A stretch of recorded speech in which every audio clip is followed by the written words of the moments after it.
Hi మిత్రులందరికీ స్వాగతం. ఈరోజు బిజినెస్ అప్డేట్స్ అనేది డిస్కస్ చేసుకుందాం. ముఖ్యంగా మనం చూస్తే ఫ్రెండ్స్, ఈరోజు నిఫ్టీ కానీ బ్యాంక్ నిఫ్టీ, ఫిన్ నిఫ్టీ అన్నీ కూడా మిడ్ క్యాప్ కూడా చాలా స్ట్రాంగ్గా కిందకు వెళుతూ ఉంది. దానికి గల ప్రధాన కారణాలు ఏంటి అనేది చర్చించుకుందాం. దానికంటే ముందు కొన్ని స్టాక్స్ గురించి కూడా చూద్దాం. ముఖ్యంగా ఐపీఓ ఈ యొక్క స్టాక్ అనేది ఎలాట్ అయితే నిజంగా జాక్పాట్ అని చెప్పేసి చెప్పుకోవచ్చు. ఎందుకంటే ఈరోజు ఓపెన్ అవడంతోనే లిస్టింగ్ గెయిన్స్ 33% దాకా ఇచ్చింది ఫ్రెండ్స్. అయితే ప్రస్తుతం ఈ యొక్క పర్టికులర్ స్టాక్ అనేది ఈఎంఎస్ షేర్ అనేది హోల్డ్ చేయాలా లేకపోతే ఎగ్జిట్ అవ్వాలా అంటే, ఈ యొక్క ఎక్స్ప్లెనేషన్ ఏంటంటే నిపుణులు ఏం చెప్తున్నారు అంటే 50% అట్లీస్ట్ బుకింగ్ అనేది చేసుకోండి అని చెప్పేసి చెప్తున్నారు. ఎందుకంటే వాల్యుయేషన్స్ హైలో ఉన్నాయి అండ్ మార్కెట్ యొక్క కండిషన్ కూడా బాగాలేదు కాబట్టి అట్లీస్ట్ ప్రాఫిట్ బుకింగ్ అనేది పార్షియల్గా చేసుకోవడం ఉత్తమం అని చెప్పేసి రికమెండ్ చేయడం అనేది జరిగింది. Bank of Baroda interesting article అనేది రిలీజ్ చేయడం జరిగింది. వాళ్ళ డేటా ప్రకారం ఏంటంటే ఈ యొక్క మ్యూచువల్ ఫండ్స్ ఇండస్ట్రీ అనేది చాలా స్ట్రాంగ్గా గ్రో అవుతుందని చెప్పేసి చెప్తూ ఉన్నారు. సో ఇక్కడ మ్యూచువల్ ఫండ్స్లో అడ్వాంటేజెస్ ఉన్నాయి అండ్ ఆఫ్ కోర్స్ ఏంటంటే ఫిక్స్డ్ డిపాజిట్లో కూడా అడ్వాంటేజెస్ ఉన్నాయి. మ్యూచువల్ ఫండ్స్లో అడ్వాంటేజ్ ఏంటంటే పర్సన్ టు పర్సన్ రిస్క్ అనేది మారుతూ ఉంటుంది. సో వాళ్ళ గోల్స్ వాళ్ళ రిస్క్ తగ్గట్టు ఈ యొక్క ఫండ్స్ అనేది అవైలబుల్గా ఉంటాయి. కావాలనుకుంటే మనం వాటిలో అనేది ఇన్వెస్ట్ చేసుకోవచ్చు. బట్ ఫిక్స్డ్ డిపాజిట్ ఏంటంటే ఒకటే ఫెనామినా వాళ్ళు ఫాలో అవుతూ ఉంటారు. దాదాపుగా అన్ని బ్యాంకులు కూడా ఒకటే ఫిక్స్డ్ రేట్ అనేది ఫాలో అవుతూ ఉంటాయి అన్నమాట. అయితే ఇక్కడ ఏంటంటే బ్యాంక్ డిపాజిట్స్ వల్ల అడ్వాంటేజ్ సేఫ్టీ ఎక్కువగా ఉంటుంది as compare to the mutual funds. ఎందుకంటే మ్యూచువల్ ఫండ్స్ అనేది మార్కెట్కి అనుగుణంగా మారిపోతూ ఉంటాయి. దాని రిటర్న్స్ అనేది ఒక్కొక్క క్వార్టర్ కానీ ఒక్కొక్క ఇయర్ కానీ చాలా స్ట్రాంగ్ రిటర్న్స్ జనరేట్ చేస్తుంది. ఒక్కొక్కసారి ఏంటంటే వీక్ రిటర్న్స్ కూడా జనరేట్ చేయడం అనేది జరుగుతుంది. ఎనీహౌ ఇక్కడ చూసుకున్నట్టయితే ఈ యొక్క mutual funds 18.6% year on year బేసిస్లో కంపారిజన్లో గ్రోత్ అనేది కనిపిస్తే, ఫిక్స్డ్ అంటే ఫండ్స్ వస్తుంటాయి కదా డిపాజిట్స్, అవేమో 12.3% కనిపిస్తుందంట. సో ఓవరాల్గా చాలామంది మ్యూచువల్ ఫండ్స్లో ఇన్వెస్ట్ చేయడానికి ఇంట్రెస్ట్ చూపిస్తున్నారు అని చెప్పేసి చెప్పడం జరిగింది. అదేవిధంగా ఒక్క ఆగస్టు నెలలోనే రికార్డుగా 15,813 కోట్లు అనేది ఈ యొక్క ఇన్ఫ్లో అనేది మ్యూచువల్ ఫండ్స్లోకి రావడం అనేది జరిగిందని చెప్పేసి చెప్పడం జరిగింది. సో మ్యూచువల్ ఫండ్స్కి డెఫినెట్గా ఏంటంటే స్ట్రాంగ్ ఈ యొక్క ఫుట్ ప్రింట్స్ అనేది కనిపిస్తున్నాయి. ఇంకా రానున్న రోజుల్లో మ్యూచువల్ ఫండ్స్లో ఇన్వెస్ట్ చేసే వారి సంఖ్య ప్రస్తుతం ఉన్న స్టాట్స్ ప్రకారం ఎక్స్పోనెన్షియల్గా గ్రోత్ అవుతుందని చెప్పేసి వాళ్ళు మెన్షన్ చేయడం అనేది జరిగింది. రీసెంట్గా సెన్కో గోల్డ్ అనేది ఈ యొక్క షేరు లిస్ట్ అవడం అనేది జరిగింది ఫ్రెండ్స్. ఐపీఓకి వచ్చింది, అక్కడ నుంచి కూడా లిస్టింగ్ జరిగింది.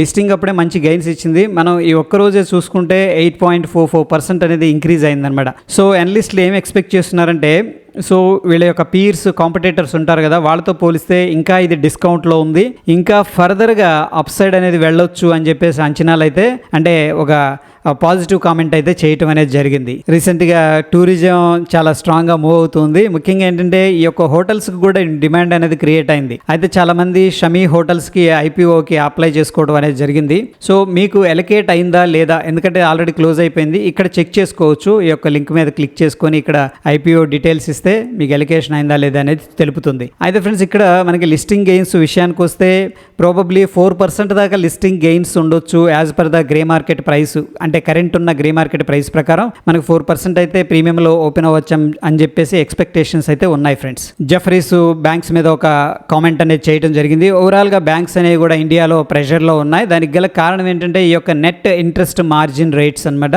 సో వీళ్ళు డిపాజిట్ తీసుకుంటున్నారు, డిపాజిట్ తీసుకున్న వాటిని లోన్స్కి వాటికి బిజినెస్కి అనేది ఎక్స్పాండ్ చేసుకోవడానికి ఇస్తూ ఉన్నారు. బ్యాంక్స్ పనే అది. బట్ అయితే ఏంటంటే ఈ యొక్క వ్యత్యాసం పెరిగింది. యాక్చువల్గా ఏంటంటే మనకి ఈ యొక్క కోవిడ్ టైంలో ఇంట్రెస్ట్ రేట్లు అనేవి చాలా తక్కువగా ఉన్నాయి. దాని తర్వాత ఏంటంటే గ్రాడ్యువల్గా ఆర్బీఐ వడ్డీ రేట్లు అనేది పెంచుకుంటూ వస్తుంది. కొన్ని బ్యాంక్స్ ఏంటంటే ఆ కొత్త వడ్డీ రేట్లని అమలు చేయలేకపోయినాయి అనమాట ఎఫిషియెంట్గా. సో వీళ్ళేమో పే చేసేది ఎక్కువైపోయింది, ఎందుకంటే వడ్డీ రేటు పెంచింది కాబట్టి ఆబ్వియస్గా ఈ యొక్క డిపాజిటర్స్కి పే చేసే అమౌంట్ అనేది ఎక్కువగా ఉంటుంది.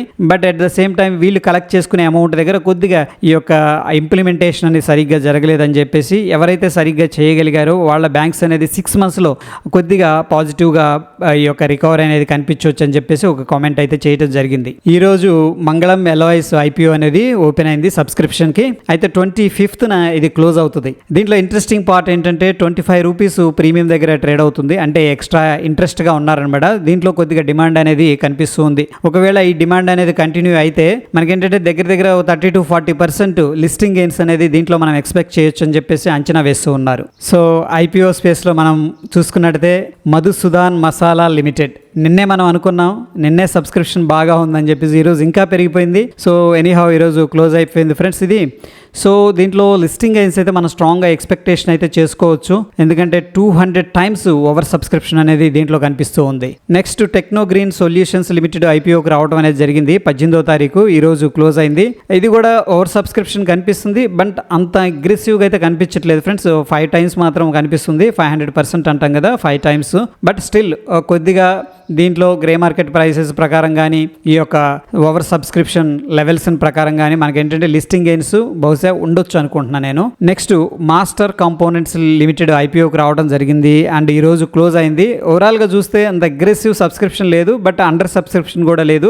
300% అయితే మనకి ఇక్కడ కనిపిస్తుంది. So probably at least cost to cost కానీ లేదంటే కొద్దిగా ప్రీమియంలో కానీ ఇదైతే ఓపెన్ అవ్వచ్చు అని చెప్పేసి అనిపిస్తూ ఉంది. Next signature global India limited, వీళ్ళు కూడా ఐపీఓకి వచ్చారు 20వ తారీఖు, రేపు క్లోజ్ అయిపోతుంది అనమాట. మనం చూసుకున్నట్టయితే ఈ యొక్క సబ్స్క్రిప్షన్ స్టేటస్ అనేది అంత స్ట్రాంగ్గా కనిపించట్లేదు, అట్లీస్ట్ 100% సబ్స్క్రిప్షన్ కూడా తీసుకోలేదు. ప్రాబబ్లీ ఏంటంటే వీక్ ఓపెనింగ్ అనేది దీంట్లో మనం అయితే ఎక్స్పెక్ట్ అయితే చేసుకోవచ్చు. నెక్స్ట్ మనకి కళామందిర్ వారి సాయి సిల్క్స్, ఇది కూడా ఐపీఓకి రావడం జరిగింది. ఇది 20వ తారీఖు ఓపెన్ అయింది, రేపు క్లోజ్ అవుతుంది ఫ్రెండ్స్. దీంట్లో కూడా మనకి స్ట్రాంగ్ సబ్స్క్రిప్షన్ ఏమి కనిపించట్లేదు, అట్లీస్ట్ 100% సబ్స్క్రిప్షన్ కూడా లేదు. ప్రాబబ్లీ ఏంటంటే లిస్టింగ్ గెయిన్స్ ఉండకపోవచ్చు అని చెప్పేసి అనిపిస్తూ ఉంది. Next high green carbon limited, వీళ్ళు కూడా ఐపీఓకి వచ్చారు 21వ తారీఖు, అంటే ఈ రోజు ఓపెన్ అయింది, 25వ తారీఖు క్లోజ్ అవుతుంది. ఇది రోజు రాగానే 1.76 టైమ్స్ అంటే 170% సబ్స్క్రిప్షన్ అనేది కనిపిస్తుంది. సో ప్రాబబ్లీ ఈ యొక్క హై గ్రీన్ కార్బన్ లిమిటెడ్ ఐపీఓకి స్ట్రాంగ్ డిమాండ్ ఉన్నట్టు కనిపిస్తుంది ఫ్రెండ్స్.